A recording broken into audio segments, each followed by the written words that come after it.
નમસ્કાર, સત્યમેવ જયતે લાઈવ ન્યૂઝમાં આપનું સ્વાગત છે। રથયાત્રા પહેલા ગુજરાતમાં સુરક્ષા એજન્સીઓએ મોટું ઓપરેશન હાથ ધર્યું છે। ગુજરાત એટીએસ અને મધ્યપ્રદેશ એટીએસ એ સંયુક્ત કાર્યવાહીમાં આતંકી ષડયંત્રનો પર્દાફાશ કરતા પાટણ જિલ્લાના સિદ્ધપુરમાંથી 5 જેટલા શંકાસ્પદ ઇસમોને ડિટેન કર્યા છે। પ્રાથમિક માહિતી અનુસાર પકડાયેલા તમામ શંકાસ્પદો પ્રતિબંધિત આતંકી સંગઠન જૈશ-એ-મોહમ્મદ સાથે સંકળાયેલા હોવાની આશંકા વ્યક્ત કરવામાં આવી રહી છે।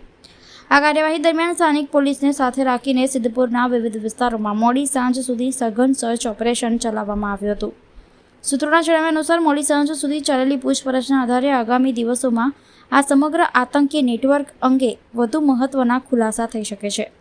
જોકે તપાસ હજુ ચાલુ હોવાથી એટીએસ દ્વારા સત્તાવાર રીતે વધુ વિગતો જાહેર કરવામાં આવી નથી। આ બાબતને લઈ નાયબ મુખ્યમંત્રી હર્ષ સંઘવીએ રાજ્યના ડીજીપી અને ગુજરાત એટીએસને અભિનંદન પાઠવ્યા હતા। गुजरात एटीएस एक प्रोएक्टिव काम करती संस्था है।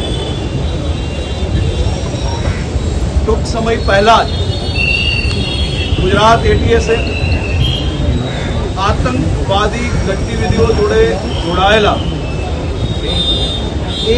एक आतंकीओं ने खूने पकड़ीने एटीएस हवाले करवामां सफलता प्राप्त करी है।